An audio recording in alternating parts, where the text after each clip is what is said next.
కొంతమంది పెద్దవాళ్ళు ఉన్నారు. ఈ నియోజకవర్గానికి సంబంధించి ఇక్కడ పరిస్థితులు ఎలా ఉన్నాయో వీళ్ళని అడిగి తెలుసుకుందాం. సార్ మీ పేరు? ఆనందరావు గారు. 2019 లోక్సభ ఎన్నికలు వచ్చేసాయి. మంచి హోరాహోరీగా అన్ని పార్టీలు తలపడుతున్నాయి. Congress, BJP and TRS main ప్రధానంగా ఈ మూడు. ఇక్కడ ఫైనల్గా ఏ పార్టీ ఇక్కడ అధికారంలో రాబోతుంది, ఎవరు ఎంపీ కాబోతున్నారు?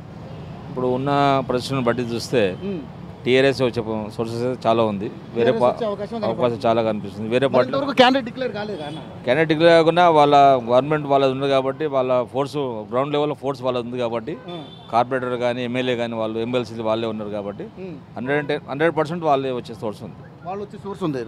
మరి ఇప్పుడు బీజేపీ కూడా గట్టి పోటీ ఇస్తుంది, అలాగే కాంగ్రెస్ కూడా ఇస్తుంది. ఇంతకుముందు రామచంద్రరావు అదే ఎమ్మెల్యేగా నిలబడి ఓడిపోయాడు సేమ్ కాన్స్టిట్యూషన్లో.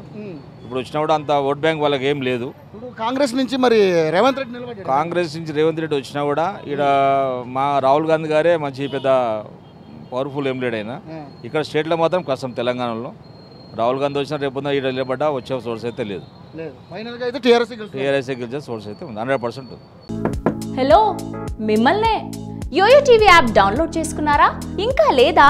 మీ యాప్ స్టోర్ కి వెళ్ళి వెంటనే డౌన్లోడ్ చేసుకోండి. ఈ వీడియో గనుక మీకు నచ్చినట్లయితే లైక్ చేయండి, షేర్ చేయండి అండ్ సబ్స్క్రైబ్ చేయండి.